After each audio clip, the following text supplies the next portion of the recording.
Suhu melonjak lebih dari 100 derajat dan semua orang kehausan, tetapi tokoh utama kita satunya yang memiliki air segar. Di ruangan yang sejuk dan kejutan besar menanti di depan mata saat dunia sedang menderita. Karena bencana yang mendekat, akibat amukan dahsyat Gunung Fuji, sebuah bus yang penuh penyintas berjuang melarikan diri dari malapetaka. Seorang pria parubaya bercerita bahwa 10 hari lalu gempa bumi bawah laut dan letusan dahsyat Gunung Fuji telah merenggut puluhan ribu korban. Dan mereka semua harus segera mengungsi secepat mungkin. Wanita panik di sebelahnya mengeluh tidak membawa apapun dan harus segera mencari barang di jangan. Namun pria itu menyebutkan bahwa semua barang berharga di gudang maupun kota telah dipindahkan.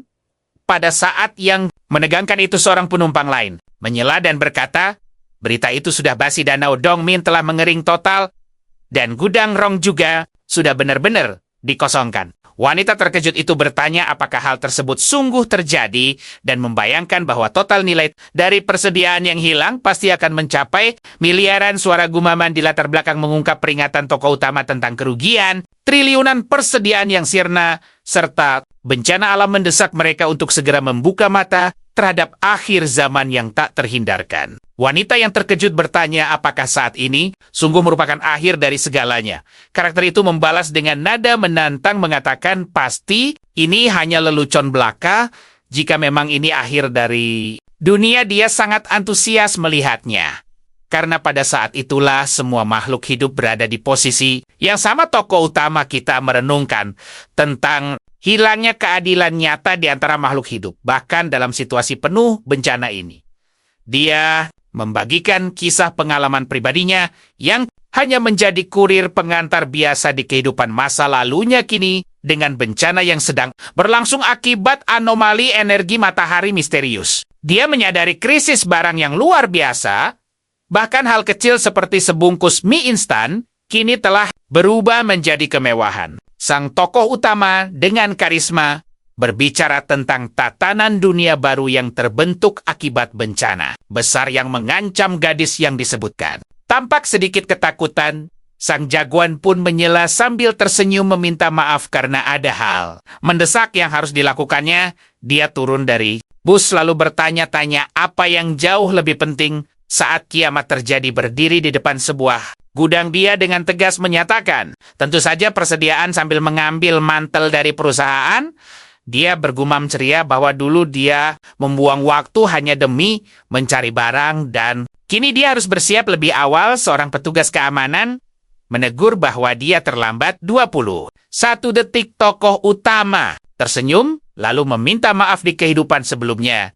Saat kiamat tiba, sang bos bertindak sangat waspada dan gaji tahunannya lenyap begitu saja. Suplemen ini adalah bentuk kompensasi manis untuknya. Dia membuka sebuah portal misterius dan mengambil semua barang. Dari gudang tersebut, jendela sistem ajaib menunjukkan telah menyimpan seluruh makanan ke dalam. Inventaris sang pemuda hebat mengatakan inilah wujud kekuatan spasialnya yang memukau semenjak menemukan bakat ajaib ini.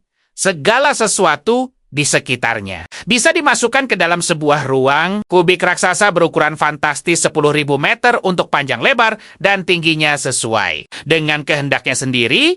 Tentu ini memberikan sebuah kemudahan luar biasa memperoleh barang tanpa uang sepeser pun. Dia mempercayai kemampuan ini menguras 2 danau air tawar serta menjarah beberapa kota yang ditakdirkan hancur lebur dalam kiamat.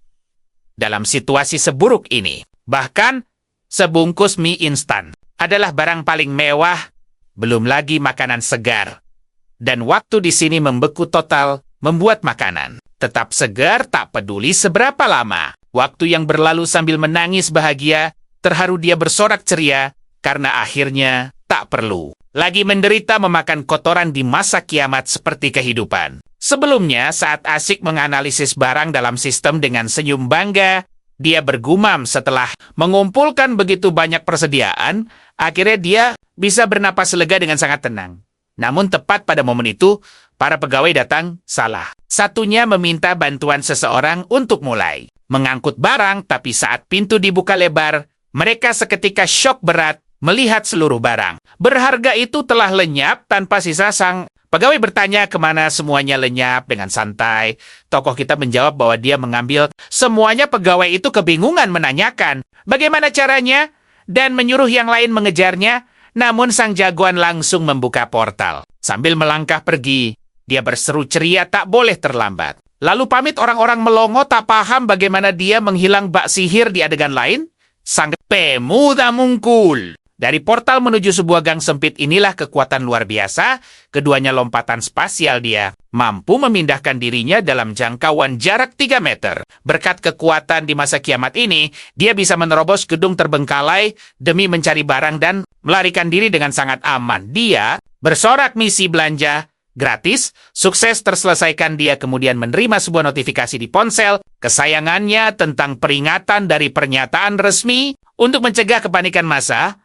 Hal misterius ini membuatnya menebak apakah mereka tahu akhir dunia. Sudah dekat seketika ponselnya berdering dan dari reaksinya jelas. Ini orang yang paling malas ditemuinya saat dijawab ternyata itu pacarnya yang cerewet membahas tentang properti berharga serta menuntut soal rumah mewah dan mengancam jika rumah itu tidak diberikan kepadanya sebagai hadiah. Bagaimana dia bisa mempercayainya sang pria dengan sarkastis. Bertanya apakah wanita tak ingin meminta hal lain lagi. Pacarnya dengan egois berkata akan memberikan satu kesempatan. Menyuruhnya pulang sekarang dan segera membalik namakan. Properti itu atau pernikahan mereka batal demi mengakhiri drama menyebalkan. Ini dia menjawab santai. Sedang dalam perjalanan pulang, Zhang Xian adalah pacarnya di kehidupan sebelumnya. Mereka menghabiskan waktu 5 tahun bersama.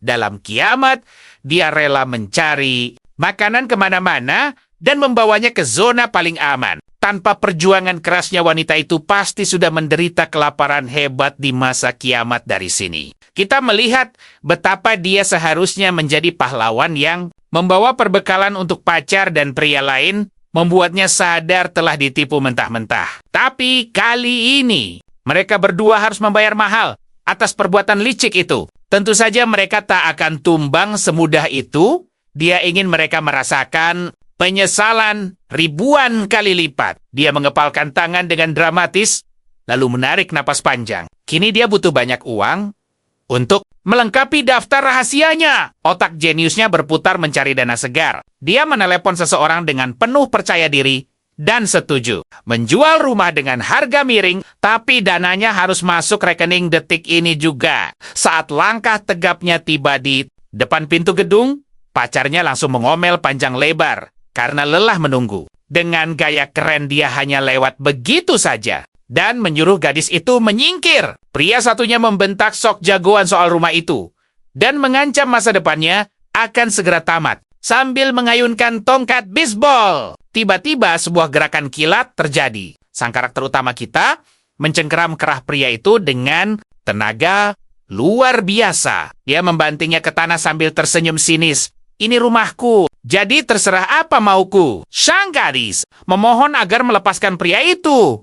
Padahal jelas-jelas dialah yang cari gara-gara duluan. Tanpa ragu, karakter utama kita menamparnya pelan. Membuat gadis itu mematung tak percaya. Sambil menahan lawannya, dia berbisik penuh misteri, menyuruh pria itu tenang saja, karena dia takkan lenyap secepat ini. Dia melepaskan cengkeramannya dengan gaya elegan, lalu melangkah masuk ke dalam gedung meninggalkan pacarnya. Dan pria pecundang itu, sang gadis yang marah besar, berteriak menyuruhnya berlutut. Atau pernikahan mereka batal selamanya. Tapi ini malah dibalas dengan tatapan tajam dan misterius, membuat keduanya lari terbirit-birit ketakutan. Adegan beralih pada seorang pria yang menyodorkan air. Dia berniat membeli rumah itu. Dia diam-diam menertawakan karakter utama kita yang dianggap bodoh karena menjual aset berharga dengan harga sangat murah. Karakter utama kita menyelesaikan transaksi dengan santai. Dan pria itu kegirangan menerima kesepakatan manis tersebut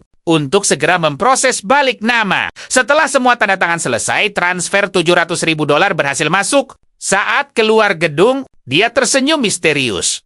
Menyadari bahwa meski banyak bencana aneh melanda, lokasi ini sangat strategis berada tepat di jantung wilayah tengah. Tiongkok yang aman dari badai atau getaran bumi. Di tengah lautan misinformasi yang membingungkan, kehidupan di belahan dunia yang satu ini masih berjalan dengan sangat normal dan ceria. Sambil merenungkan rencana hebatnya, dia menoleh tajam ke arah tiang berisi sebuah poster. Tak lama setelah itu di sebuah ruangan, seseorang meremehkan nilai rumahnya saat ini. Dia dengan tenang bertanya batas pinjamannya.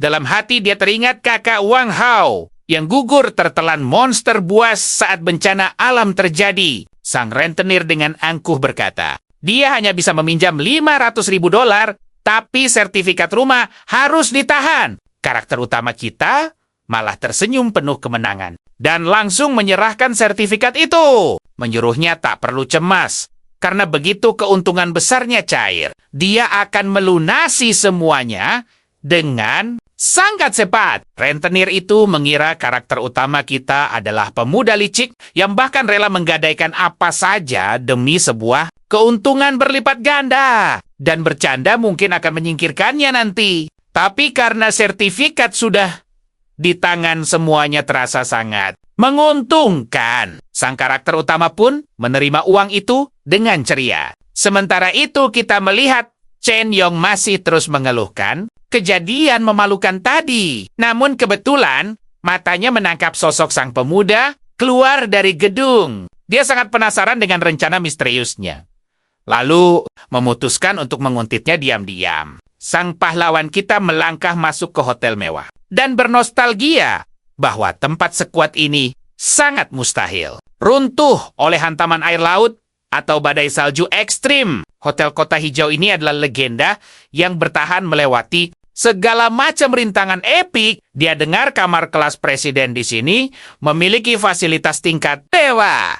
Bahkan dilengkapi dengan sebuah kolam renang eksklusif untuk markas jangka panjang. Dia bergumam ringan bahwa meski sudah memborong isi beberapa gudang, dia masih belum menemukan stok makanan segar yang lezat. Dengan pesona percaya diri, dia menyapa manajer hotel yang langsung tersenyum ramah menawarkan bantuan. Dia memesan 1.000 meja makan untuk sebuah pesta raksasa. Sang manajer membelalak kaget, tak percaya dengan pesanan yang sangat bombastis ini. Dia menebak-nebak apakah pemuda ceria ini adalah pewaris konglomerat rahasia. Tanpa ragu, dia mengambil paket mewah berisi 11.000 hidangan seharga 10 juta. Dan menganggap harga hotel ini lumayan menantang, manajer itu menjelaskan bahwa biaya tamunya saja mencapai 500.000. Tapi ini peluang emas membangun relasi elit. Dia menanyakan nama sang pemuda dan memperkenalkan dirinya dengan nama Sun.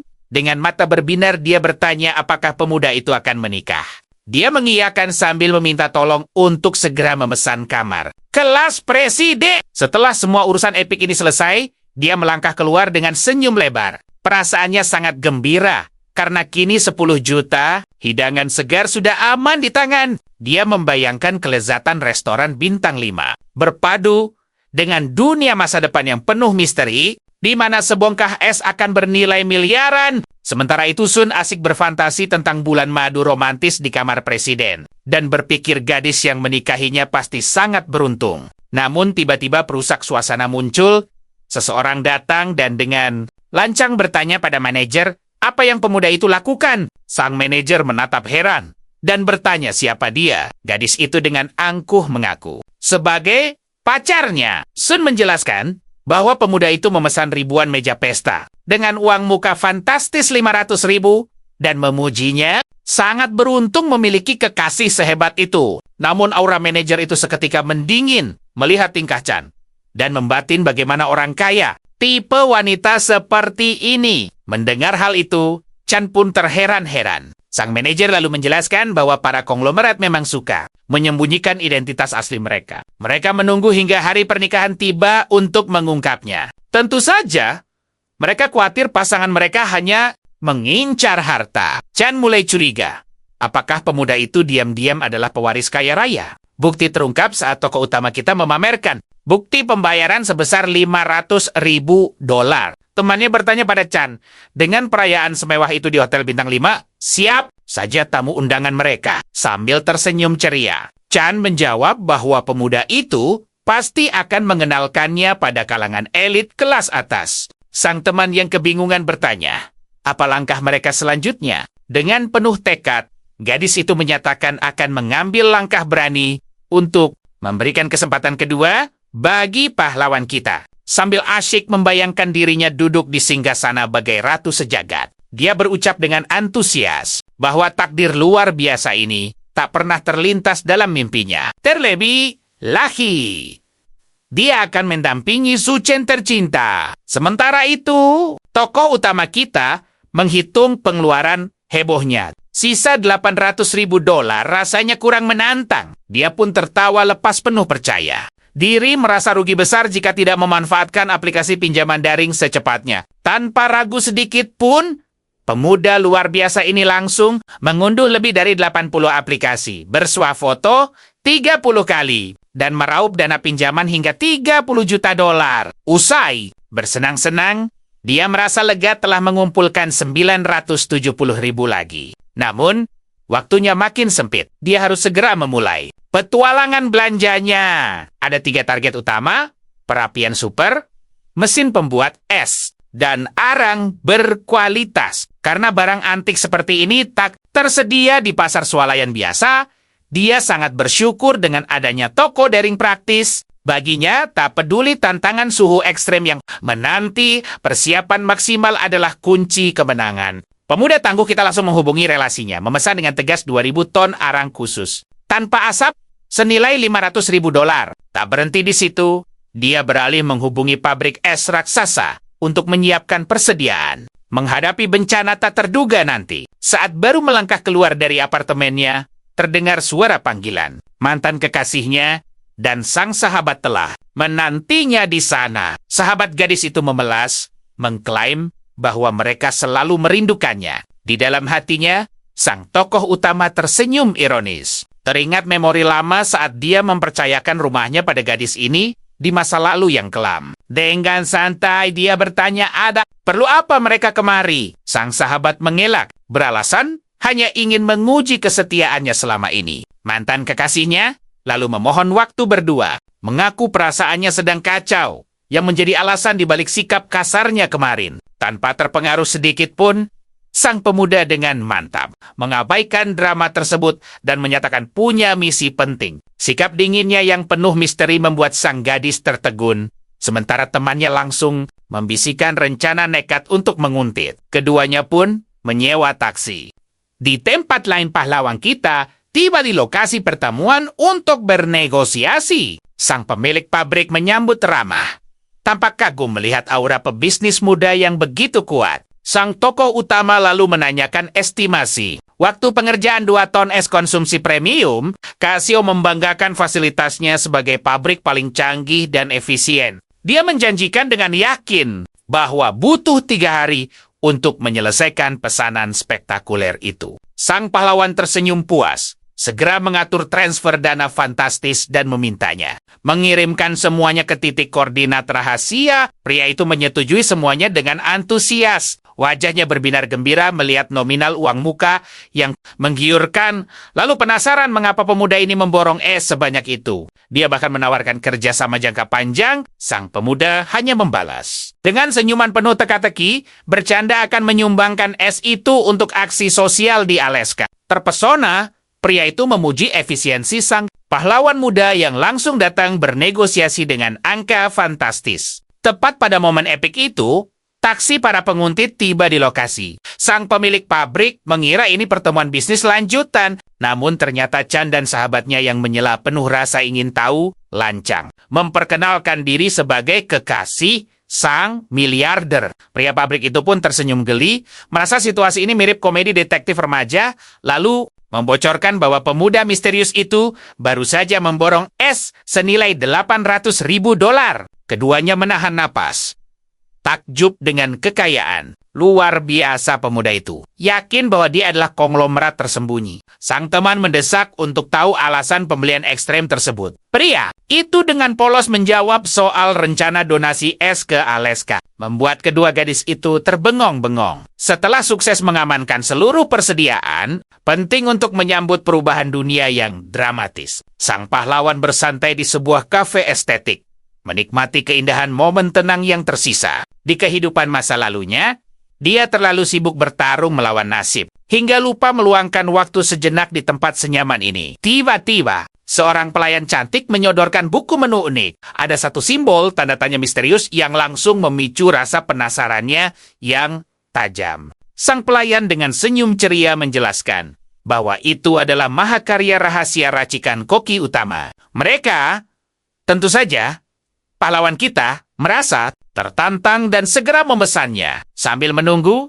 dia membaca sebuah buku kuno misterius. Catatan itu mengisahkan bahwa sebelum bencana besar melanda, sebuah kekuatan magis tak kasat mata akan mengubah evolusi makhluk hidup. Gambar ular naga mistis di lembaran buku itu sangat identik dengan monster legendaris yang pernah dihadapinya. Detik berikutnya, sesosok wanita muda yang memancarkan aura menawan menghampiri mejanya. Dengan bangga, dia memperkenalkan diri sebagai koki jenius kafe tersebut. Mempersembahkan hidangan spesial yang ia racik khusus. Mata sang pahlawan membelalak kaget saat menatap wajahnya. Ini adalah takdir yang gila. Gadis di hadapannya tak lain adalah DNA, sang ahli masak ajaib dari masa kehancuran di kehidupan lalunya. Sang koki jenius ini memiliki kekuatan legendaris yang mampu menyulap bahan terburuk menjadi kelezatan surgawi tiada tara. Sungguh menggoda. Namun, hidangan itu terbuat dari bagian tubuh mutan.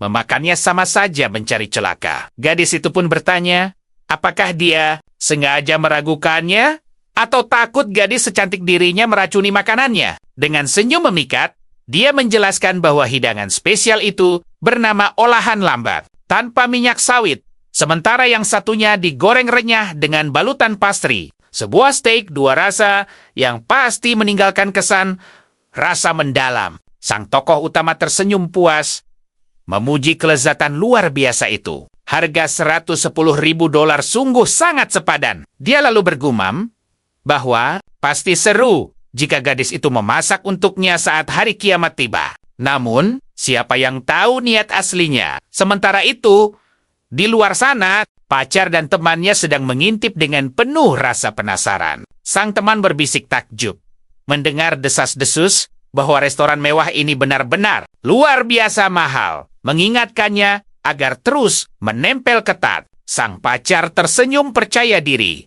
Sangat yakin sebentar lagi akan menjadi nyonya besar. Setelah itu, tokoh utama kita lalu melangkah santai menuju bar paling bergengsi abad ini. Dia bergumam tentang pria tajir yang menghabiskan 2 juta. Di sana tanpa hasil sedikit pun. Namun, di masa kehancuran kelak, tempat gemerlap semacam ini akan lenyap sepenuhnya. Tidak ada lagi orang yang bersulang demi kemewahan dan kekayaan. Dia menghela napas panjang. Menyesal karena belum pernah menikmati gemerlap malam seperti ini. Sebelumnya, saat dia dikelilingi gadis-gadis menawan, salah satu dari mereka berbisik ramah, menceritakan ada seorang gadis malang yang berada di sana karena dikhianati.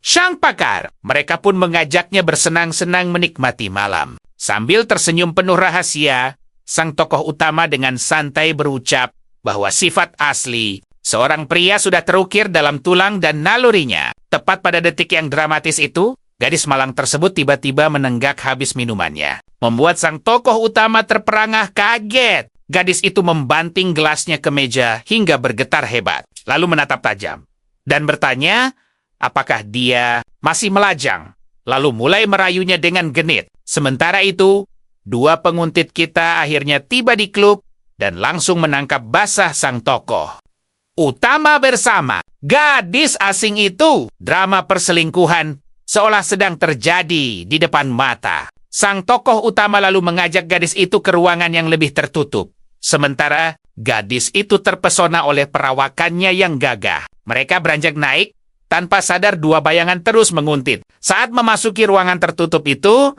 dia meminta maaf dengan lembut. Gadis itu tersipu malu, mengaku ini pengalaman pertamanya. Namun tak disangka, sang tokoh utama malah menjentik pelan dahinya. Sambil tertawa ringan, dia menyebutnya mabuk berat. Dia melarang gadis itu menyentuh makanan apapun. Gadis itu menurut dengan tenang. Meski masih menyimpan tanda tanya besar, menutup pintu rapat-rapat. Sang tokoh utama menasihati bahwa hati yang sedang rapuh sama sekali tidak cocok berada di tempat liar.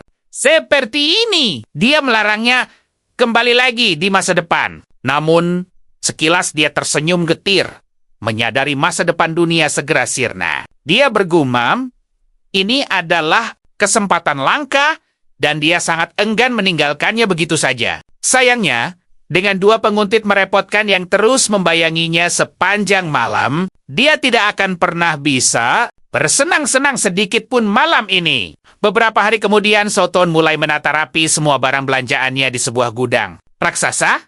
Pemandangan ini membuat pacarnya kebingungan memikirkan rencana sebenarnya. Temannya ikut terheran-heran, menduga keras, jangan-jangan ini adalah persiapan perjamuan super mewah yang sebelumnya sengaja dipesan oleh Suchun dari hotel bergengsi Kota Hijau. Apakah pria itu merencanakan lamaran romantis yang epik? Sementara itu, mata sang pacar sudah berbinar-binar penuh dengan hayalan manisnya. Dia teramat yakin 100% bahwa momen lamarannya telah tiba. Dengan senyuman ceria, dia melangkah mantap menghampiri sang tokoh utama, bertanya manja tentang tumpukan barang itu. Pria itu menyambut senyumnya, lalu bertanya, apakah dia bersedia membantu. Berjanji setelah semua ini selesai dia akan bicara padanya. Tentu saja gadis itu memberontak dalam hati. Calon istri sultan mana boleh disuruh kerja kasar seperti ini. Melihat hal itu, temannya sehera, membisikkan bahwa ini pasti ujian rahasia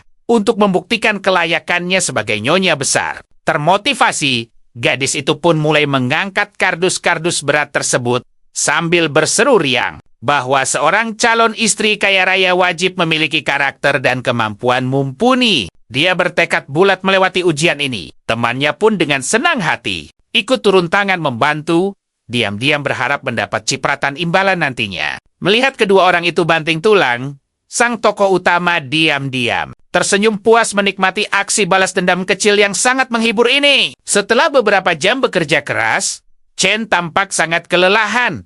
Namun, sangat optimis lamaran mewah menantinya bersama limpahan harta karun. Bahkan temannya pun sudah basah kuyup oleh keringat yang mengucur deras. Usai memikul bongkahan es seberat lebih dari 100 kg dengan napas tersengal, pacarnya berseru ceria bahwa ujian beratnya telah usai, lalu menagih kapan dia akan segera diresmikan sebagai tunangan sejatinya. Sang tokoh utama bertepuk tangan, mengapresiasi kerja keras mereka, lalu memberikan sedikit uang saku sebagai hadiah, yang membuat keduanya melompat kegirangan. Dengan mata berbinar penuh harap, Chen bertanya manja, apakah ada kejutan manis lainnya? Pria itu pun menjawab, ya, berterima kasih banyak atas bantuannya, namun menegaskan tak ada bayaran lagi dan menyilakannya pulang. Gadis itu melongo tak percaya, menyuruhnya berhenti bercanda konyol karena pasti ada kejutan besar menantinya. Bukankah sebentar lagi mereka akan segera menikah dan hidup bersama? Dengan wajah tenang, pria itu menanggapi bahwa dia sangat ingin. Namun sayangnya dia telah menjual rumah dan kini terjerat hutang menggunung. Tentu gadis cantik sepertinya takkan sudi menerimanya. Sang teman tersentak kaget. Berseru hal itu sama sekali tidak masuk akal. Bagaimana mungkin dia bisa menghabiskan uang sedemikian banyak untuk pesta mewah? Dan semuanya, sambil tersenyum santai, sang pria mulai menjelaskan bahwa dia kini paham ada seorang pengusaha raksasa yang mendadak menggelar proyek amal besar. Jadi, semua orang pun berbondong-bondong ikut berpartisipasi dalam misi untuk membantu. Wilayah Alaska mendengar kebenaran pahit ini. Amarah sang pacar langsung meledak dahsyat. Dia nyaris menerjang maju penuh emosi, menuduhnya sebagai penipu licik yang sengaja bersandiwara selama ini. Namun, sang tokoh utama dengan gesit menghindar mundur. Lalu bertanya polos, di mana letak kebohongannya? Jatuh terduduk, gadis itu mengeluh keras, meneriaki bahwa pria itu tidak pernah kaya dan tak berniat menikahinya. Sambil tersenyum miring, jagoan kita balik bertanya dramatis, siapa juga pria yang rela menikahi pemburu harta? Sepertinya, kata-kata pedas ini bagai kilat, membuat mereka semakin naik pitam dan akhirnya kabur sambil mengutuk keras penghinaan hari ini. Sambil tersenyum sinis melihat kebodohan mereka, ia tahu bencana besar akan membuat mereka menyesal. Sang tokoh utama pun menutup gerbang itu rapat-rapat. Semua perbekalan berharga akhirnya terkumpul sempurna. Dan kini ia hanya perlu bersantai menanti datangnya hari penentuan dunia. Dengan tenang, ia membuka ruang penyimpanan rahasianya. memasukkan semua barang. Sementara itu, di Hotel Kota Hijau, seorang pemuda tampak memberi selamat kepada Chan atas keputusannya mengikuti Xiao Yu demi kehidupan yang super mewah dan nyaman. Pemuda itu lalu menatap tajam dan bertanya pada Chan apa yang Sucin lakukan padanya. Ia membujuk gadis manis itu untuk segera meninggalkannya dan memilih dirinya saja. Dengan penuh gaya, ia meminta Chan tenang karena ia akan selalu menjaganya walau ia tidak sekaya itu. Chan setuju karena kakaknya sangat tajir. Di sisi lain, sang tokoh utama memuji hidangan sang koki. Menikmati teksturnya yang luar biasa.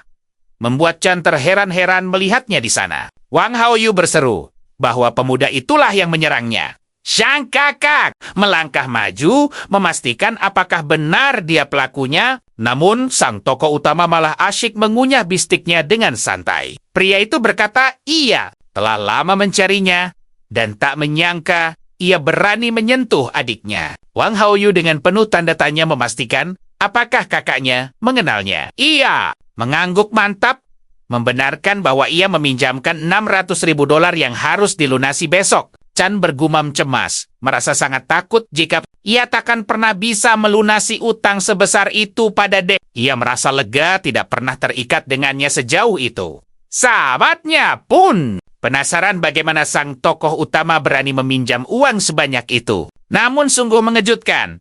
Pemuda itu sama sekali tidak peduli dan malah membuat komentar menyebalkan bahwa rasa makanannya sama sekali tidak memuaskan. Dei membentaknya, mengingatkan bahwa uang itu harus kembali esok hari. Namun, hebatnya, pemuda itu tetap bersantai di hotel mewah ini. Dei bertanya sinis apakah uangnya sudah terkumpul secepat itu. Wang Haoyu menyela. Yakin iya, mustahil punya uang sebanyak itu.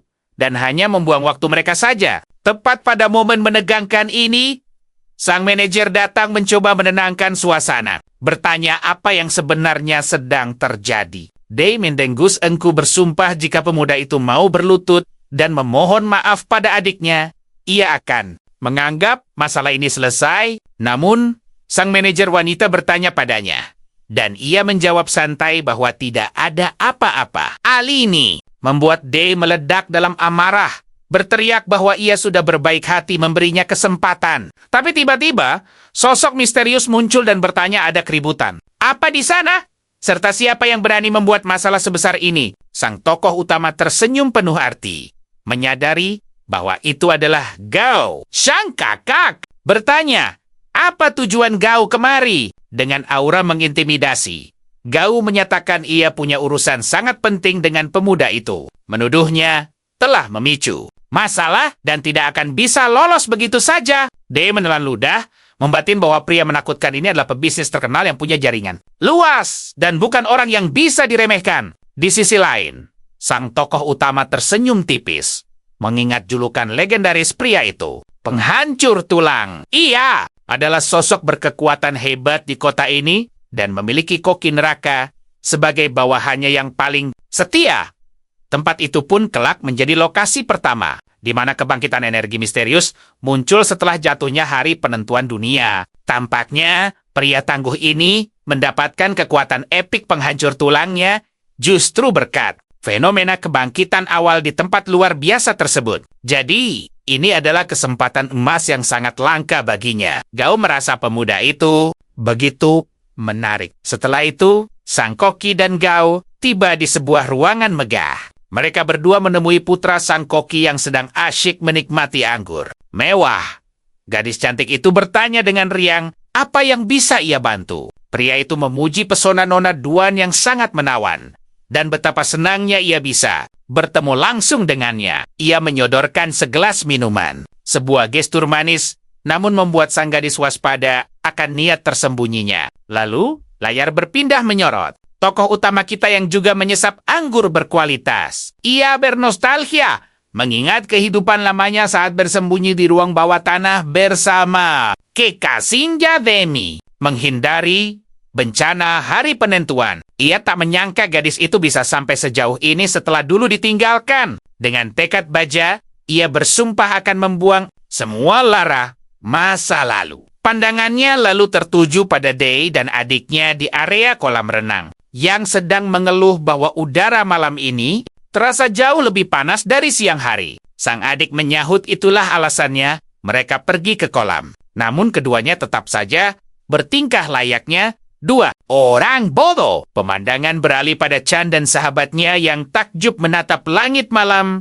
Bulan bersinar sangat terang benderang, bahkan tampak menyilaukan seperti matahari. Kini bulan memancarkan rona merah muda yang misterius. Setelahnya, terlihat Chan yang mulai diselimuti penyesalan atas keputusannya sendiri. Sambil berdiri merenung di depan jendela, ia terus menatap. Bulan itu, entah bagaimana punya firasat akan kejadian besar yang segera tiba. Ia menggumam puitis bahwa cinta ini akan meledak, lalu bersulang menyambut datangnya dunia baru yang misterius ini. Namun, tepat pada detik itu juga, ledakan energi merah raksasa menghantam tempat tersebut. Gelombang panas yang dihasilkan sungguh ekstrem dan membakar, sampai membuat orang-orang di kolam berlari ke dalam agar tak melepuh. Mereka yang di dalam pun bingung, mempertanyakan apa yang sebenarnya terjadi di luar. Tepat saat itu, orang-orang menerobos masuk dengan sangat panik. Hal ini mengejutkan semua mata, karena kulit mereka berubah merah muda yang mengerikan akibat sengatan panas ekstrem. Ketiga pria itu berdebat menahan suhu yang menyiksa. Putus asa mencari sumber air, hingga salah satu tiba-tiba menyadari keberadaan akuarium besar di dekat sana. Tanpa pikir panjang, ketiganya melompat masuk bersamaan, memicu pertarungan sengit demi memperebutkan seluruh air yang ada. Menyaksikan pemandangan kacau ini, tak seorang pun paham apa yang sebenarnya terjadi. Namun, di tengah kepanikan, sang adik tersadar dan mempertanyakan di mana keberadaan Deyang. Tepat pada detik itu, muncul di depan pintu dengan kondisi melepuh parah.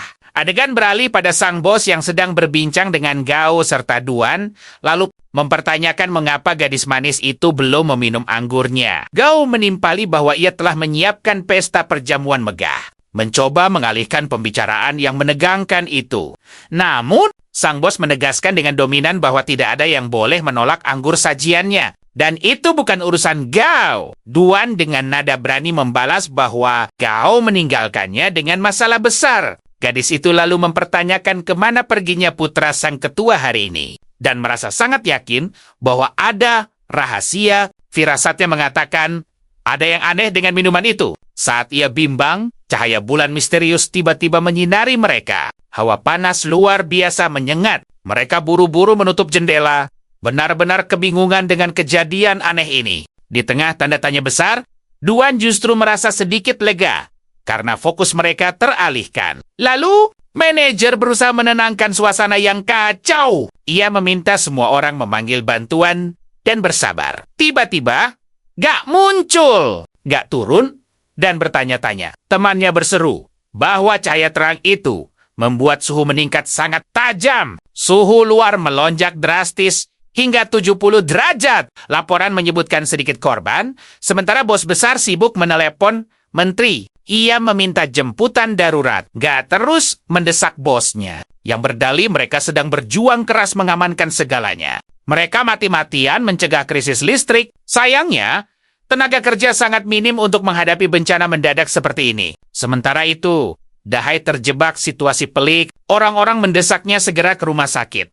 Tetapi keadaan di luar benar-benar tidak memungkinkan. Dengan tekad kuat, ia memanggil bawahan untuk menjemputnya. Sang bawahan yang setia menjawab, ia sedang berada di garasi bawah tanah. Ia segera melaju untuk menjemput Dahai. Namun, saat mobilnya tiba di luar, cuaca berubah menjadi siang yang mendidih. Hawa panas ekstrem ini langsung melelehkan ban mobilnya. Kendaraan itu lumpuh di tengah jalan. Pria itu keluar dengan bingung, merasakan panas yang membakar, lalu menghubungi bosnya. Ia melapor bahwa keempat bannya meleleh total. Penjemputan ini mustahil dilakukan. Namun, saat yang mendebarkan tiba, saat ia melangkah ke jalanan tanpa tempat teduh, sepatunya ikut meleleh. Ia pun terjatuh ke aspal yang membara. Ia terkejut bukan main melihat banyak orang terkapar tak berdaya di dekatnya. Dilanda panik luar biasa,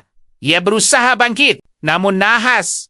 Kulitnya menempel pada aspal panas. Jeritan penderitaannya yang memilukan membuat semua orang yang mendengarnya merinding ketakutan. Di ujung telepon, mereka menjatuhkan ponsel saking terkejutnya. Suara rintihan sakit yang tak tertahankan masih menggema. Jelas, di sisi lain, sang karakter utama kita hidup bagaikan raja. Ia bersantai di ruangan super dingin dengan kolam pribadi. Ia tidur sangat nyenyak. Sementara di luar, radiasi panas misterius dari bulan membuat suhu melonjak drastis hingga 75 derajat. Dan aspal terasa seperti 100 derajat. Banyak korban berjatuhan dan sebuah siaran darurat meminta. Semua orang berlindung di rumah dari panas ekstrem. Cuaca gila ini akhirnya memicu korsleting listrik berskala besar. Ledakan memutus berbagai fasilitas publik. Dahai bergumam panik, menyadari bawahannya. Sia, sepertinya tidak akan pernah kembali. Orang lain mengeluh semua kamar hotel penuh. Hanya ini satu-satunya tempat tersisa. Tak ada pilihan, mereka harus menunggu. Namun Chan sangat murka dengan keadaan ini. Temannya menuntut kamar terpisah. Dan tepat di saat menegangkan itu, pemadaman listrik terjadi. Seluruh sistem ventilasi dan pendingin ruangan mati total. Semua orang di sana mulai berkeringat deras menahan kepanasan dan mencari jalan keluar. Chan tiba-tiba teringat satu tempat, kamar kepresidenan Mil Suchen. Pasti ada kolam renang di sana. Karakter utama kita tersenyum misterius, mengingat kembali kehidupan masa lalunya tentang fasilitas kota. Semuanya tidak terawat dengan baik dan menyimpan bom waktu. Benar saja. Layanan publik ini hancur berantakan. Semua jaringan perusahaan utilitas terputus total. Itulah kejeniusannya. Memilih kamar berfasilitas kolam renang pribadi, ada juga pendingin ruangan khusus,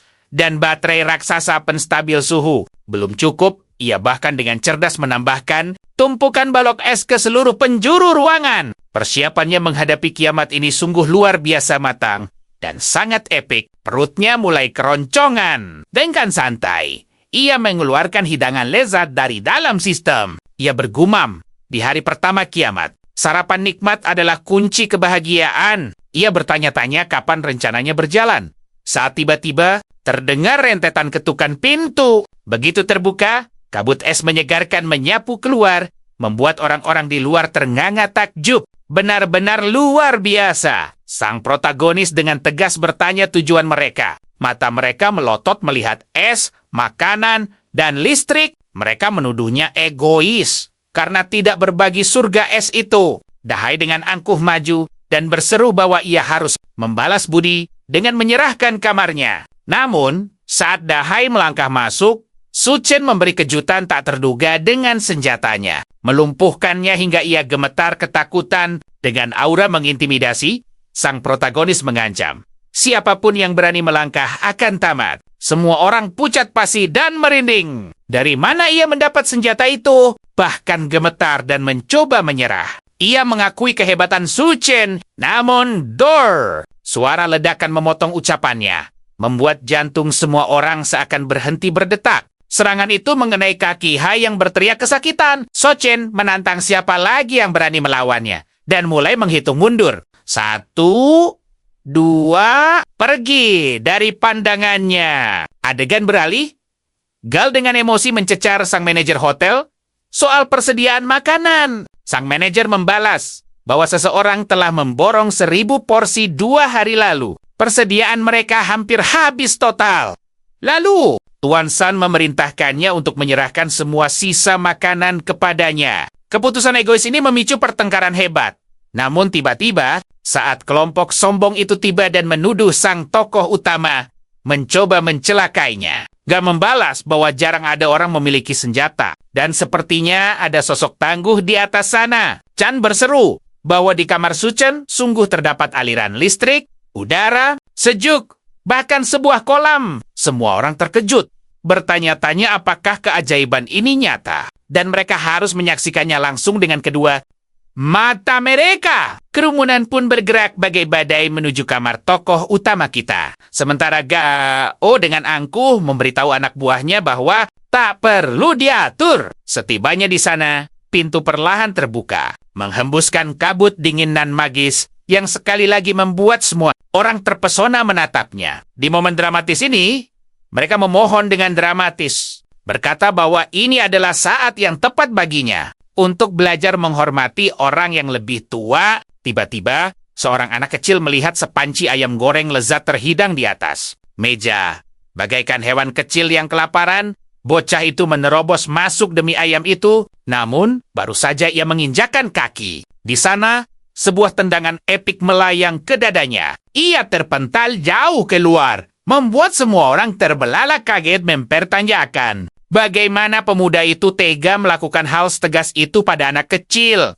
Dengan tenang, ia menyuruh ibu anak itu untuk segera mendidik putranya, memperingatkan bahwa ia tak segan melakukan hal serupa pada mereka. Semua orang meledak dalam amarah, menyebutnya sebagai sosok kejam dan tak pantas tinggal di tempat aman itu. Saat warga nekat mencoba menyerbu kamarnya dengan amarah membara, pemuda itu melepaskan tembakan peringatan yang melumpuhkan satu orang. Suasana seketika hening mencekam melihat tubuh yang tumbang. So Chen dengan dingin berkata bahwa setiap orang hanya punya satu nyawa berharga. Beberapa waktu berlalu, Wong Hayo menangis histeris karena kakak laki-lakinya telah gugur akibat suhu ekstrem yang membakar. Mempertanyakan mengapa mereka meninggalkannya di sana. Temannya dengan sedih menjelaskan bahwa lukanya semakin parah di cuaca seburuk itu tanpa adanya obat-obatan. Mustahil baginya untuk bertahan lebih lama lagi. Namun dengan penuh emosi, Wang Hayo berseru bahwa ini semua salah Sut.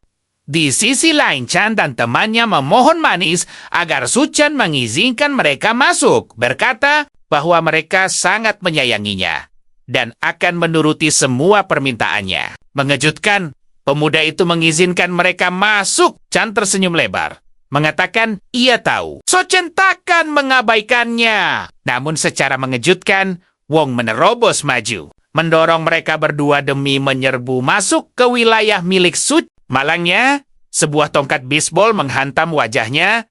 Telak, ia ambruk menimpa kedua gadis itu, yang seketika ketakutan dan gugup membatalkan niat. Masuk mereka! Pemuda tangguh itu memperingatkan mereka untuk mundur. Dan para gadis pun bergegas pergi sambil menggotong tubuh Wang Yang. Tak sadarkan diri. Tiba-tiba, terlihat sebuah senjata canggih di langit-langit. Dan kendaraan berlapis baja misterius melaju cepat lurus menuju hotel. Kelompok berseragam penahan suhu ekstrem itu turun, membuat para penghuni gedung bersorak bahagia, merasa keselamatan akhirnya tiba. Namun, para petugas itu menyuruh mereka minggir, sibuk mencari akademisi Li Zhengwu. Sang ilmuwan pun segera maju menemui pria berseragam itu yang memberitahu bahwa perlengkapan penyelamatan sudah siap. Ia meminta sang akademisi memakai selimut pelindung dan ikut bersama mereka. Hal ini memicu protes keras warga yang merasa diabaikan. Pria itu membentak mereka untuk tenang,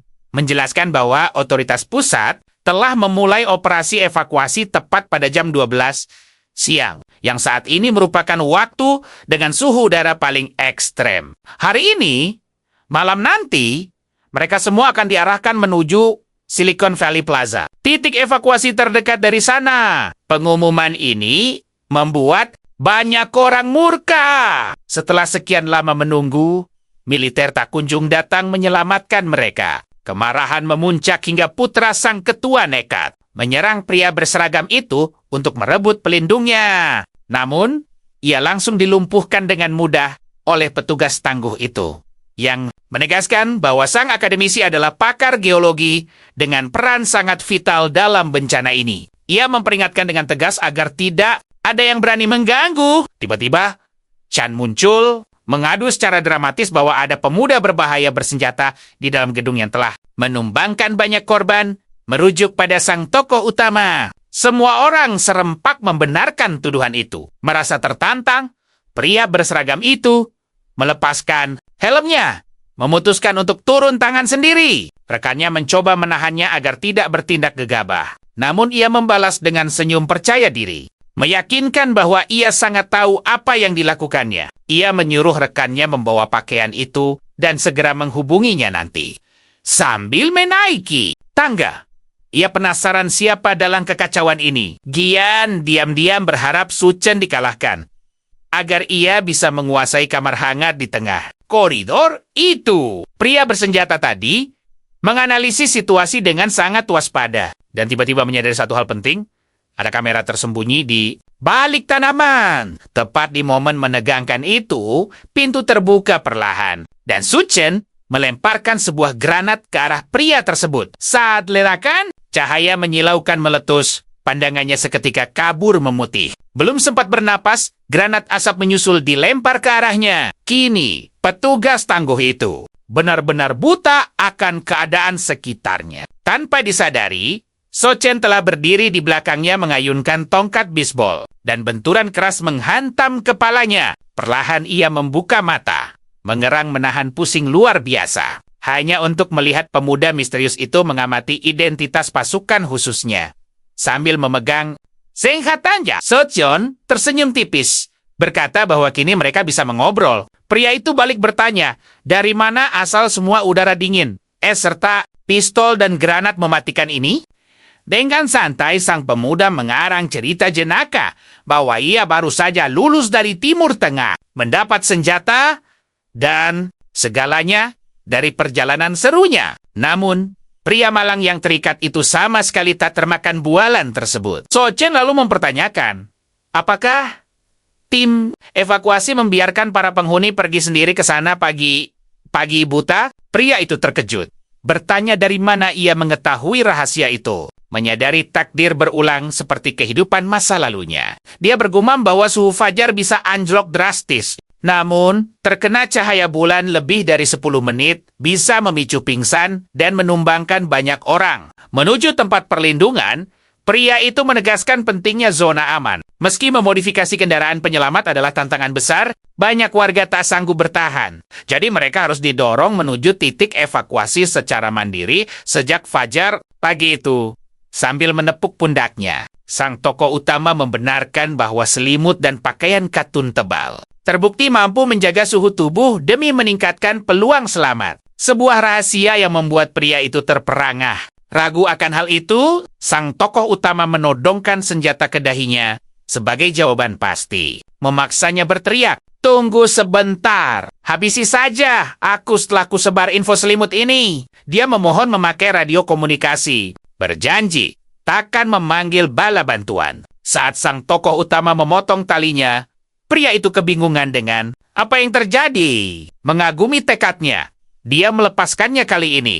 Namun pengkhianatan takkan pernah mendapat ampunan. Pria itu malah tersenyum sinis. Menantang apakah sang pahlawan kita gentar jika pasukan bantuan datang. Menjerangnya, tokoh utama mendengus geli. Menyuruhnya mengangkat wajah dan menyaksikan sendiri keajaiban teknologi di atasnya. Sebuah menara senapan otomatis berlensa pelacak wajah. Menggigil, pria itu bertanya, dari mana senjata semengerikan? Itu berasal.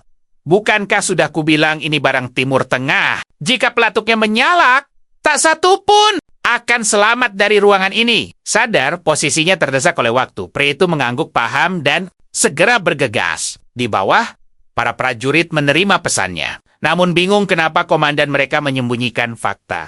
Sebenarnya, yang lain berbisik ngeri menyadari senjata rekannya telah dirampas. Membuktikan bahwa pemuda misterius itu benar-benar sosok tak tertandingi. Beralih layar, Ketua San tampak mengamuk, memukul bawahan yang dianggapnya lamban. Dan sungguh tak berguna. Bawahan Gao bertanya cemas soal sisa waktu mereka.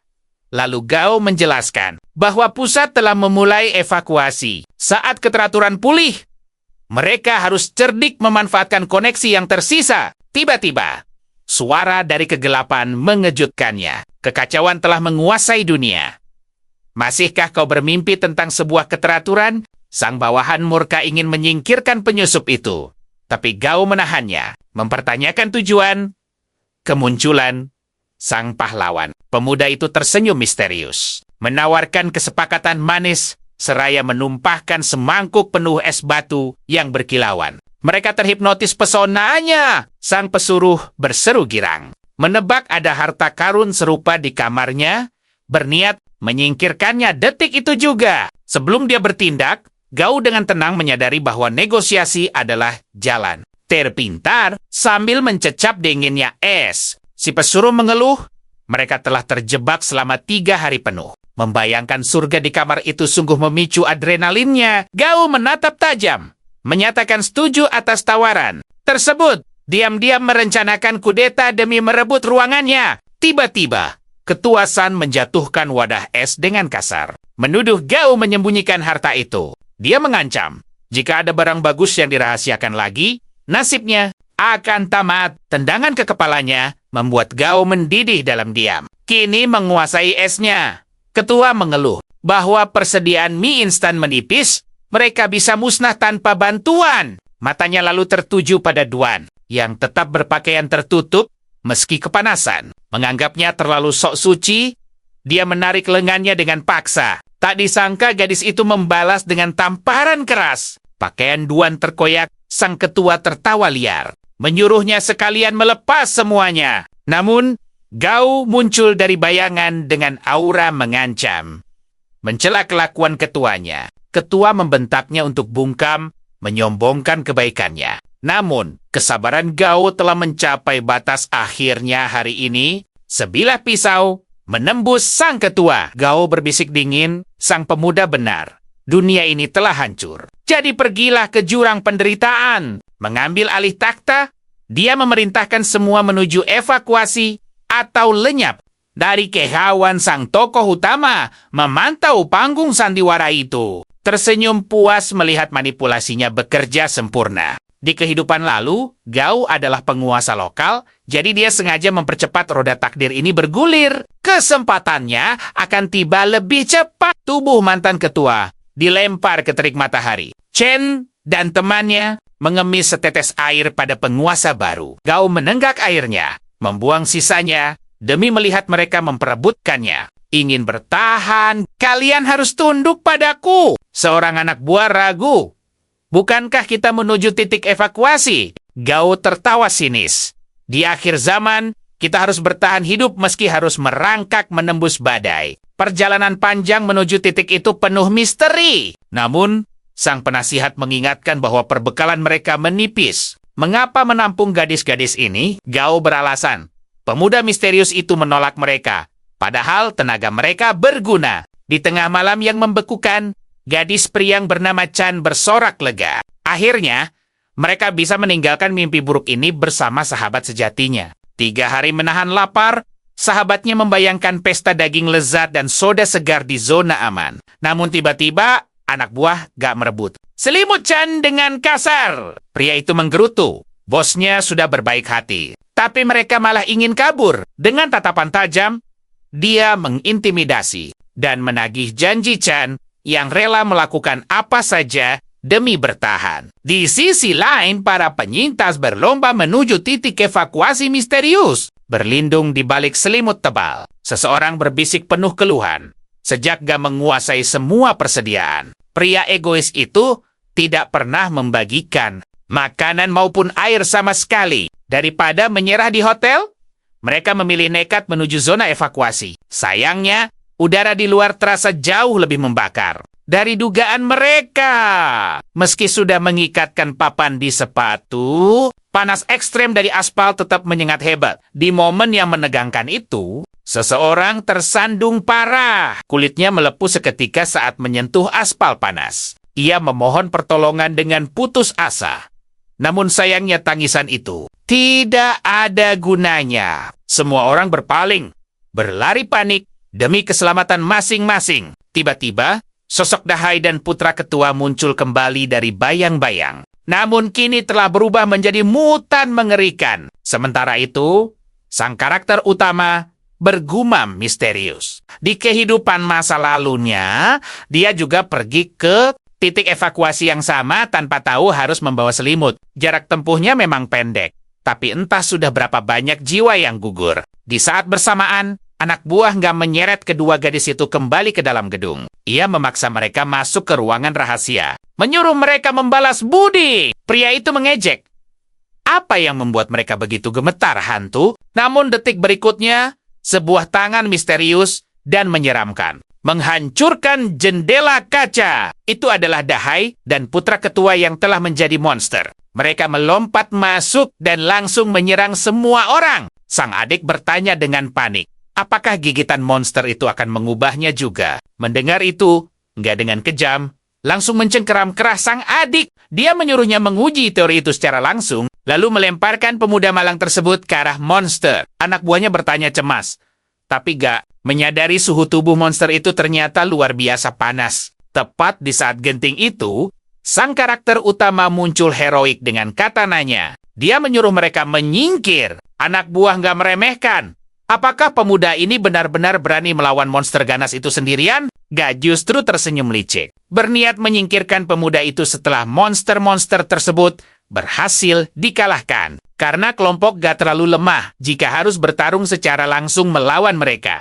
Pemuda tangguh itu menjelaskan misteri kiamat ini. Tubuh yang terpapar cahaya bulan purnama akan bangkit kembali. Namun, mereka bukanlah monster biasa karena tidak membawa racun menular apapun. Fenomena ini persis seperti kutukan kekeringan mistis yang tercatat dalam legenda kuno peninggalan gunung dan lautan. Itulah mengapa mereka disebut iblis kekeringan. Hebatnya, iblis-iblis misterius ini ternyata masih menyimpan sisa ingatan atau obsesi mendalam dari kehidupan masa lalu mereka, seperti Ga yang pernah menghabisi orang ini sebelumnya, menjadikannya iblis kekeringan pertama yang dipenuhi rasa penasaran dan obsesi balas dendam membara. Iblis putra ketua pun mengabaikan karakter utama kita. Sementara satu monster lainnya bangkit karena dendam pada pemuda berpedang itu dengan kelincahan luar biasa.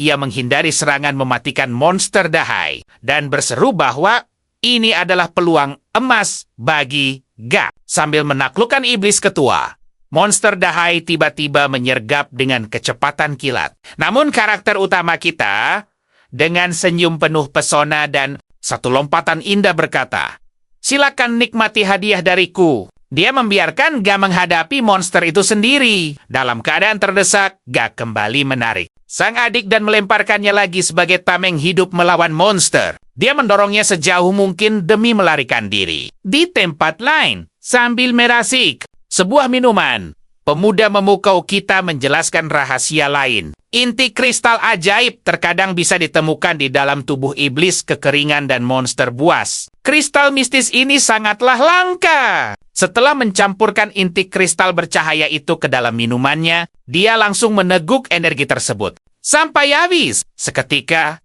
matanya bersinar merah menyala. Kristal ajaib itu mengalirkan energi kosmis ke seluruh tubuhnya, membangkitkan aura kekuatan baru yang luar biasa hebat.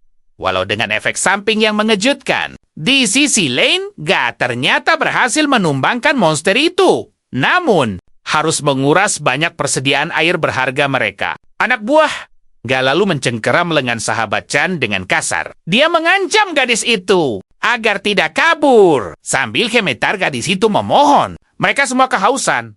Tapi dia punya satu taktik jitu untuk menghadapi sang karakter utama kita. Syaratnya, mereka harus membiarkannya pergi ke zona evakuasi. Pria itu menekannya untuk segera membocorkan rahasia tersebut, atau dia akan celaka.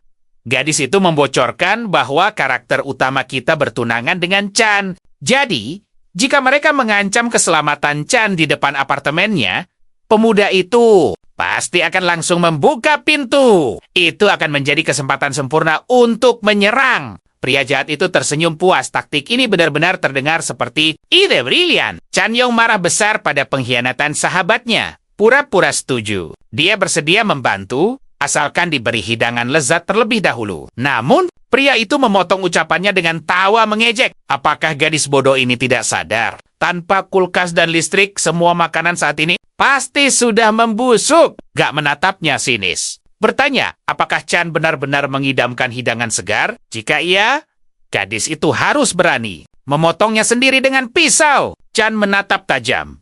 Sadar maksud mengerikan, Ga mengarah pada sahabat pengkhianatnya. Dengan kemarahan membara atas perbuatan yang baru terjadi, Chen merebut pisau itu dari tangan Ga. Dia langsung menerjang mantap ke arah sahabatnya yang meronta kebingungan. Gadis itu bertanya, bukankah mereka masih berteman? Dengan tatapan penuh ketegasan menyala, Chan menolak keras. Bukankah beberapa detik lalu dia ingin mengorbankannya? Tanpa ragu, Chen melepaskan serangan pamungkas yang sangat dramatis. Ketegasan dan kekuatan mental gadis ini membuat kedua pria yang menonton tiba-tiba merinding ketakutan. Aura tekadnya meledak tak terkendali. Chan berseru menawan, Setelah dia merasa puas di sini, target selanjutnya adalah mereka berdua. Gao sangat terkejut melihat sikap dingin gadis itu. Ia langsung menyuruh bawahan memberitahu Duan agar menyiapkan makanannya. Karena mereka takkan bertahan sehari pun tanpa air. Kalau tak mau berubah jadi monster, ikuti saja perintahnya.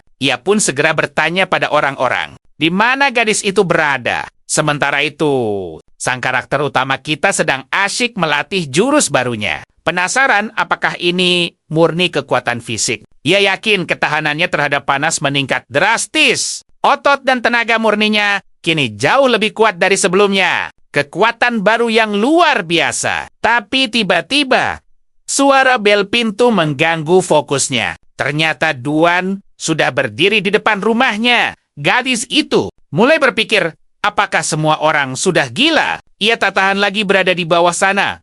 Jadi ia datang mencari harapan terakhirnya. Sang pahlawan kita pun muncul membuka pintu tanpa mengenakan atasan sama sekali. Tentu saja, pemandangan mengejutkan ini sukses membuat wajahnya memerah. Ia nyaris meneriakinya mesum. Sang karakter utama buru-buru minta maaf karena itu sungguh bukan niatnya. Setelah mengundangnya masuk ke dalam, ia berkata bahwa persediaannya sangat terbatas. Pertemuan mereka hanya kebetulan belaka. Jadi ia tak bisa asal menerimanya begitu saja. Meski gelang gadis itu tampak menarik. Di dalam benaknya, ia ingat betul di kehidupan sebelumnya. Wanita ini sangat tangguh dan bisa diajak bekerja sama dengan baik. Dulu, ia punya ikatan dengan Gao, tapi meski ia sempat terpikir untuk tunduk padanya, suasana di antara mereka kini terasa agak canggung. Duan memecah keheningan. Selain menjadi eksekutif senior, ia juga lulusan Universitas Medis dengan pengalaman 3 tahun penuh sebagai seorang ahli bedah. Melihat semua fasilitas listrik dan es di sana, tekadnya membara. Ia merasa harus membuktikan nilai dirinya agar diizinkan tinggal di tempat hebat ini. So Chen menjawab dengan tenang. Fakta bahwa ia seorang dokter memang keahlian yang sangat memikat, tapi dalam situasi krisis seperti ini, persediaan menipis dan tak ada jaminan mereka bisa bertahan sampai besok. Duan memohon dengan sungguh-sungguh. Berjanji akan melakukan apa saja, asalkan pria itu tak mengusirnya. Tersenyum tipis, sang karakter utama berkata karena Duan sudah setuju. Ia boleh menganggap tempat ini sebagai rumahnya sendiri, namun ia memberi peringatan tegas. Ini adalah satu-satunya kesempatan emas baginya. Hikaya gagal Duan sudah tahu sendiri apa akibatnya nanti. Gadis itu mengangguk paham. Ia tak pernah meragukan kekuatan maupun tekad pria itu. Setelah itu, Su Chen menyuruhnya berganti pakaian. Duan pun segera mandi dengan nyaman setelah berhari-hari menahan gerah. Meski begitu, ia masih mengkhawatirkan Su. Ia yakin pria itu bukanlah tipe orang yang mudah menyerah begitu saja. Kita kembali melihat kejadian sebelumnya, di mana sang karakter utama menjanjikan sesuatu yang berbeda. Kini, dari layar ponselnya, Se Chen diam-diam memantau Duan di kamar mandi lewat kamera. Ia beralasan ini hanya untuk memastikan gadis itu tak melakukan hal yang mencurigakan. Begitu keluar ruangan, betapa terkejutnya Duan. Ia kini memakai kostum perawat yang menggemaskan, sambil protes karena ukurannya ternyata sangat ketat. Tentu saja sang pahlawan kita tidak setuju dengan protesnya. Tapi tiba-tiba, seseorang menggedor pintu dan memanggil nama Su Chen dengan nada panik. Ternyata Chan sedang diserang oleh Gao. Sang karakter utama langsung menyadari bahaya yang mengintai dan melangkah ke pintu. Namun, Duan berusaha menahannya. Berkata bahwa mereka sudah memangsa teman Chan. Kabar ini mengejutkan sang pahlawan. Ia segera memperingatkan mereka agar tidak menghancurkan pintunya. Karena itu hanya akan membuat repot. So Chen menyadari mereka semua telah berubah menjadi monster mengerikan. Tiba-tiba, dari arah samping pintu yang gelap, satu monster mencoba menyerangnya. Namun, dengan mudah ia menangkis dan melumpuhkannya. Gerakan kilat itu sukses membuat monster lain gemetar, ketakutan.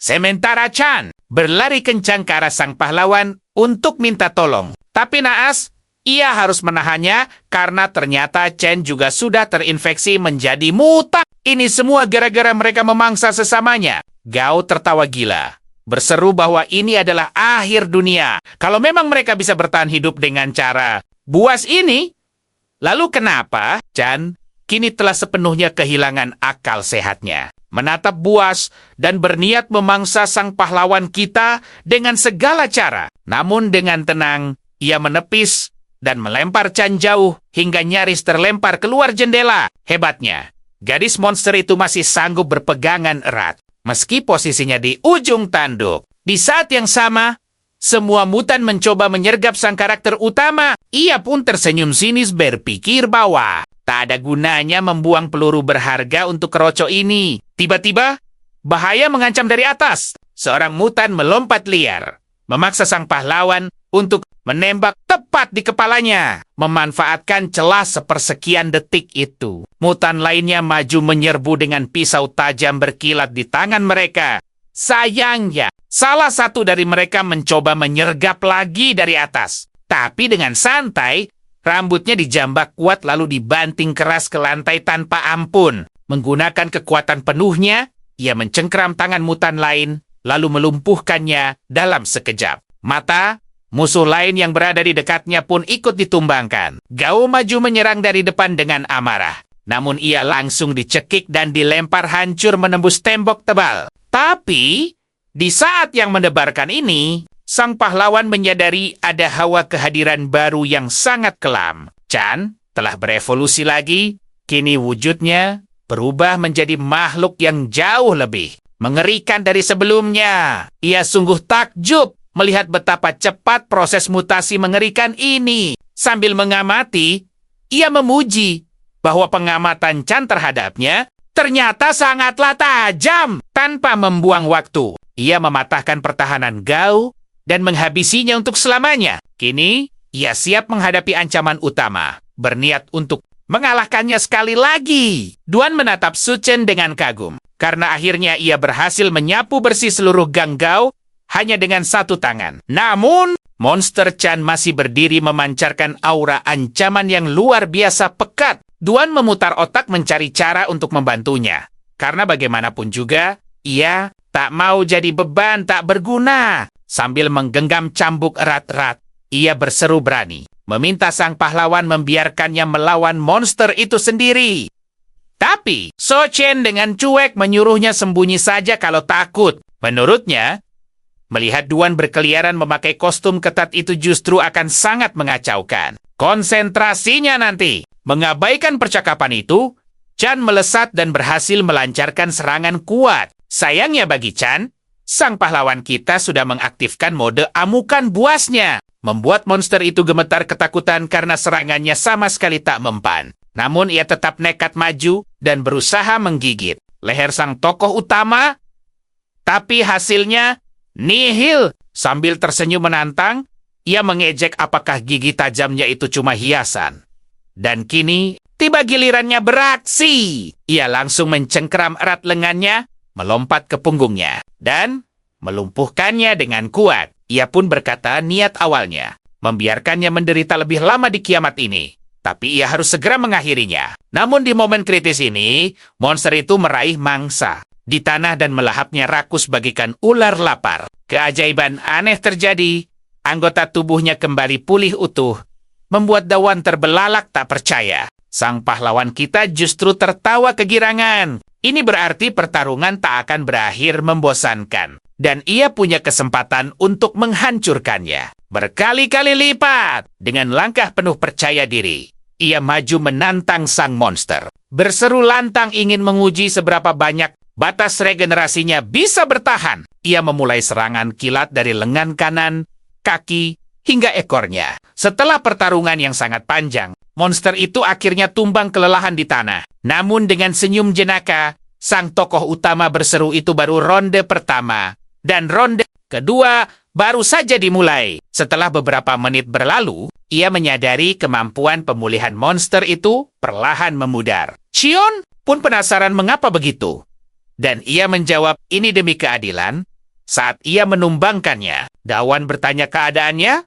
Lalu sang pemuda menanyakan, ke siapanya? Gadis itu kebingungan dengan maksudnya. Ia memuji aksi berani gadis itu barusan. Sambil menggoda, bukankah seharusnya ada hadiah spesial untuknya? Beberapa hari kemudian, di titik evakuasi yang sibuk. Udara mulai terasa kembali normal dan sejuk. Seseorang dengan penuh harap bertanya, apakah mimpi buruk kiamat ini usai? Namun, prajurit yang nyawanya pernah diampuni itu tiba-tiba memanggil. Sang kapten dengan panik melaporkan ada gelombang besar mendekati area mereka. Sang kapten cantik yang tegas langsung mempertanyakan identitas kerumunan tersebut. Betapa terkejutnya mereka melihat lautan zombie raksasa. Sang kapten segera memerintahkan prajuritnya untuk menyiapkan evakuasi darurat secara menyeluruh dari lokasi itu. Prajurit itu sempat ragu dan memprotes. Namun sang kapten membentaknya agar mematuhi perintah tanpa bantahan. Sementara itu,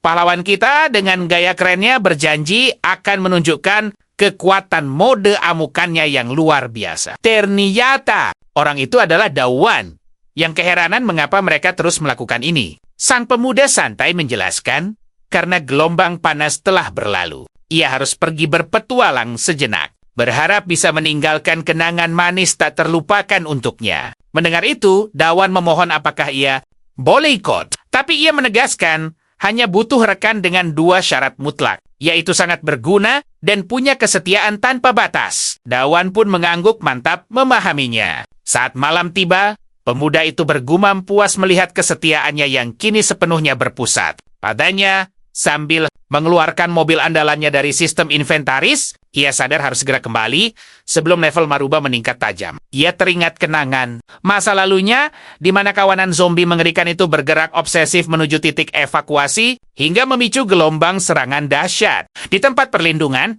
membawa duka mendalam bagi warga. Insiden nahas ini juga menyebabkan senjata militer canggih tersebar luas, jatuh ke berbagai tangan dan melahirkan banyak faksi kuat. Tepat di momen menegangkan ini, salah satu kelompok nakal itu menghadang laju mobil pahlawan kita. Mereka berteriak mengancam menyuruhnya berhenti. Sang pemuda hanya menggeleng heran. Berpikir para perusuh itu sudah kehilangan akal. Nekat mencegat dan merampok di jam rawan begini. Tanpa basa-basi, Su Chen menginjak pedal gas dalam-dalam, menerjang para bandit itu, membiarkan mereka terkapar tak berdaya di jalanan. Di kehidupan lamanya, terik matahari pun telah membuat dinding retak memikul imbasi. Zombie raksasa yang berujung pada runtuhnya stasiun kereta bawah tanah. Tragedi kelam itu memakan banyak korban tak bersalah yang terperangkap hingga jutaan. Menatap tajam ke lubang penuh cairan merah aneh. Ia menganalisis bahwa zombie di bawah sana sangat terpancing oleh suara mesin mobil. Sayangnya, tak semua makhluk itu menyimpan kristal berharga dan pasti akan menyita waktu panjang untuk menghadapinya.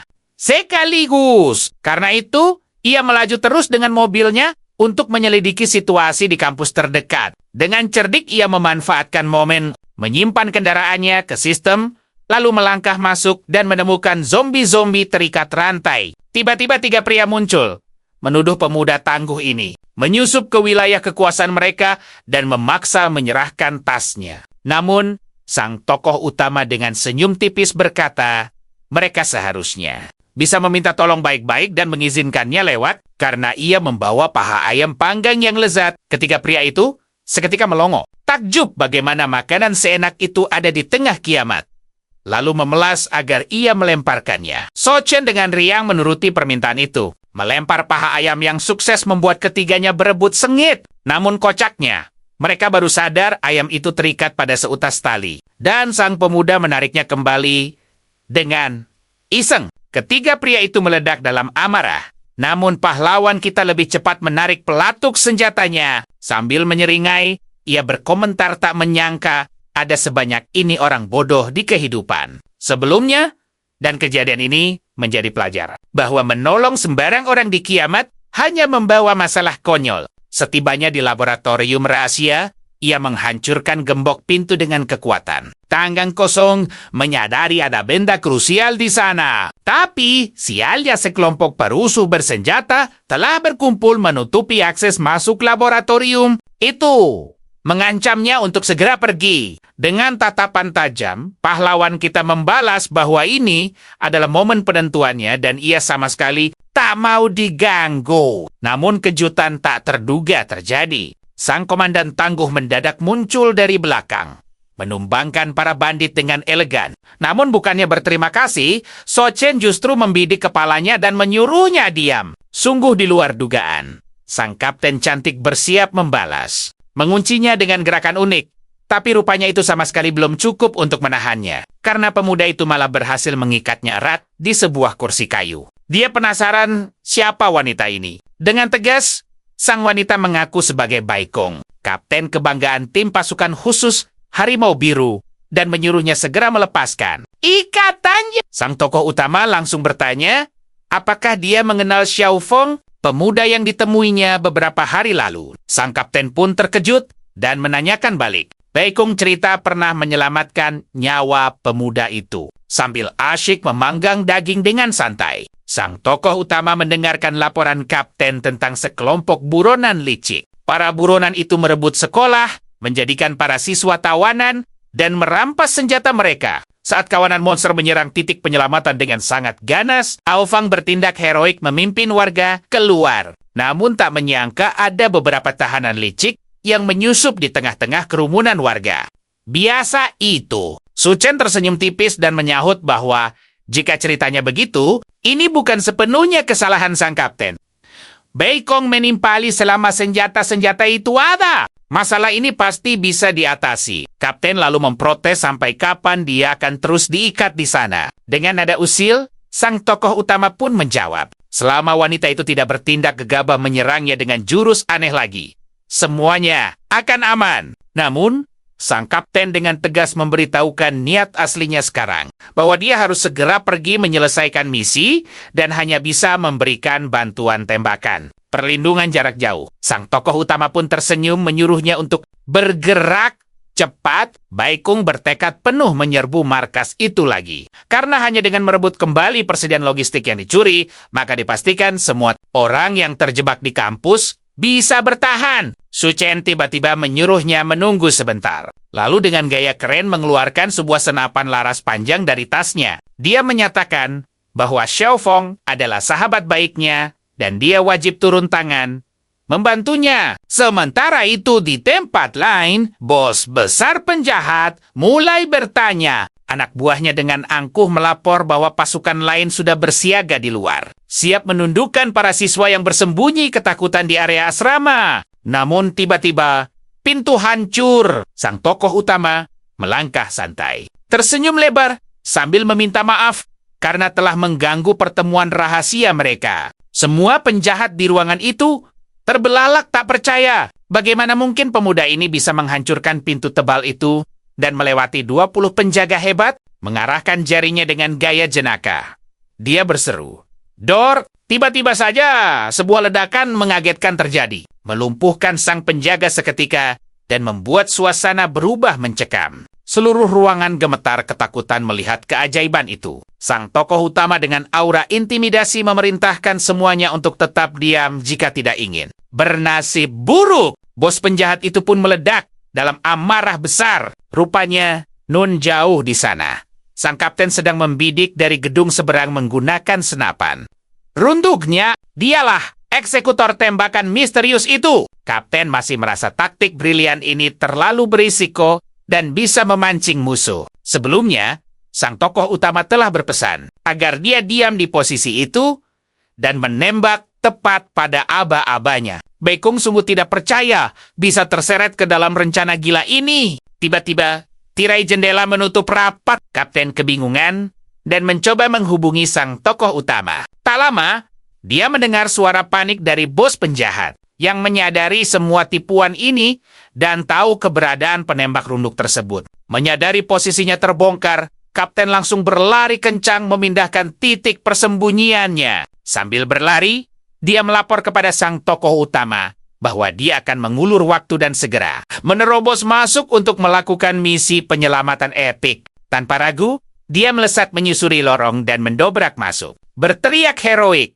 bahwa dia siap membalaskan dendam sang tokoh utama. Namun setibanya di sana, seluruh penjahat sudah terkapar tak berdaya. Sang bos raksasa itu bahkan sedang diangkat dengan mudah oleh satu tangan Su Chen. Sambil tersenyum santai, Su Chen menyapanya karena datang terlambat. Bos penjahat yang dicekik itu dengan angkuh mengancam, bahwa Su Chen tidak akan berani menghabisinya. Sebab organisasi di belakangnya tak akan melepaskan pemuda ini. Su Chen membalas santai menyuruh bos itu tenang, karena dia sendiri yang akan memburu mereka semua. Setelah melumpuhkan bos itu sepenuhnya, sang kapten terpana bertanya, bagaimana dia mengalahkan semua orang ini sendirian? Su Chen hanya bergurau bahwa dia rajin berolahraga. Ditambah lagi persediaan logistik di sini sudah habis, jadi musuh pasti lemas kelaparan. Kapten kini mulai mencemaskan apa yang akan terjadi pada para sandera jika makanan kosong. Su Chen dengan tenang berjanji akan membagikan sebagian perbekalan yang baru dikumpulkannya jika memang situasinya benar-benar sangat mendesak. Tentu saja, itu semua tergantung apakah mereka berkelakuan baik. Sambil melangkah keluar ruangan, pemuda misterius ini mengumumkan bahwa tujuan selanjutnya adalah menuju asrama. Putri, keputusan mengejutkan ini membuat sang kapten kebingungan. Su Chen menjelaskan bahwa Xiao Feng dan beberapa murid lainnya sedang bersembunyi aman di sana. Tiba-tiba, aura misterius muncul saat salah satu tawanannya yang diikat di ruang bos itu perlahan mulai membuka matanya. Adegan kemudian beralih menunjukkan sudut pandang berbeda dari seorang pria misterius bertopeng besi. Ketika sosok menakutkan ini memasuki ruangan tempat di mana sang bos penjahat tadi telah ditumbangkan. Pasukannya menemukan kapten wanita mereka masih bertahan. Mereka bersiaga, tapi pria bertopeng menyadari bahwa wanita itu hanya berpura-pura menjadi tawanan.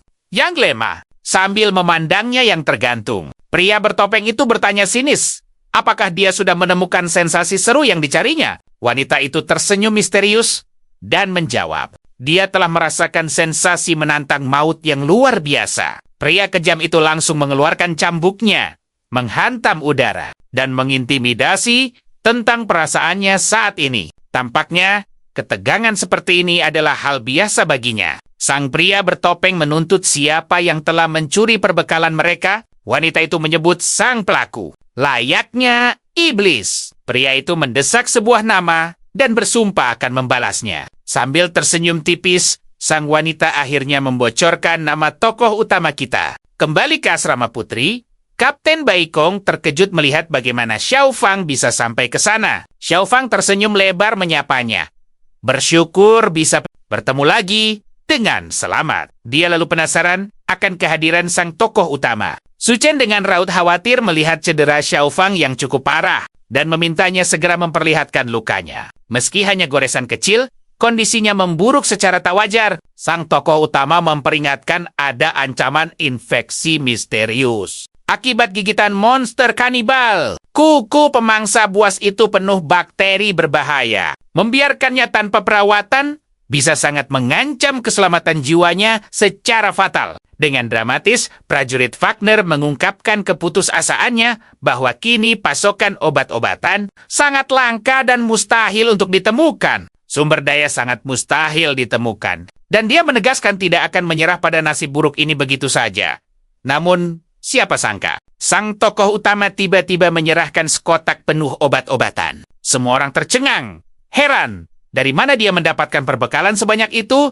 Lalu dia tersenyum dan menyebut pria itu saudaranya. Dia bergumam dalam hati tentang kehidupan masa lalu, di mana ada seorang prajurit dengan kekuatan setara, ledakan maha dahsyat, sang dewa perang yang legendaris. Jika orang ini benar-benar Xiao Feng, maka semua usahanya tidak akan pernah menjadi sia-sia sama sekali. Pria itu berterima kasih, namun dengan tajam menyadari bahwa sang tokoh utama datang bukan sekadar mengantar obat. Lalu dia bertanya apa tujuan aslinya. Su Chen menatap serius dan berkata bahwa bencana besar sudah di depan mata. Mereka harus segera dievakuasi. Dia menjelaskan bahwa gelombang panas ekstrim telah membuat gletser mencair dengan sangat cepat, memicu banjir bandang yang mengerikan dan juga naiknya permukaan laut, sehingga daratan akan segera tenggelam sepenuhnya. Salah satu siswa merasa itu sangat konyol dan menantang dari mana asal klaim tersebut. Dia curiga sang tokoh utama hanya ingin menakuti dan mengusir mereka pergi, demi bisa menguasai semua sisa perbekalan sekolah sendirian. Saat sang tokoh utama baru saja hendak membuka mulutnya, Feng Chang, generasi kedua petinju kaya raya dan terkenal dari universitas itu, yang selalu suka mencari perhatian dan memicu keributan, tiba-tiba memotong perkataannya. Dia menantang dengan angkuh untuk melihat isi tasnya.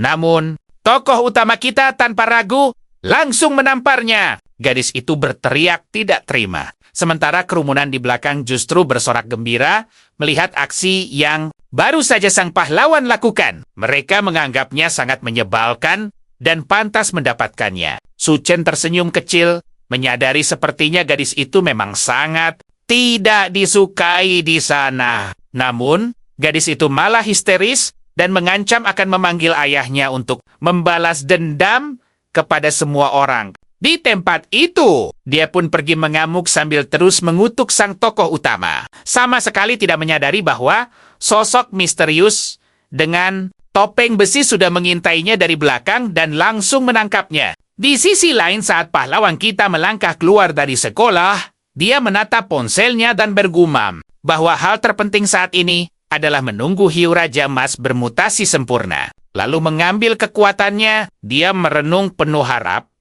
apakah dia nantinya bisa mendapatkan kemampuan pengendali air. Namun, saat dia berbelok, pria bertopeng itu sudah menunggu. Memamerkan gadis arogan yang kini tergantung di atas alat derek. Pria itu menyebut dirinya taring baja dari kubu rahasia evolusi federal. Dengan aura mengancam, dia bertanya apakah sang tokoh utama benar-benar bernama Su Chen. Dia penasaran dari mana pemuda ini mendapat semua informasi rahasia. Bahkan sempat mengira sasarannya adalah sosok ajaib berkepala 3 dan berlengan 6. Sepertinya Shang, tokoh utama mengenali kelompok berbahaya ini. Pria bertopeng besi itu tertawa licik, mengumumkan bahwa dia telah menyiapkan sebuah hadiah kejutan istimewa. Lalu, membuka pintu belakang truk, memperlihatkan gerombolan monster buas. Dia lalu menantang sang pahlawan apakah dia sudah siap untuk menghadapi kekalahan totalnya.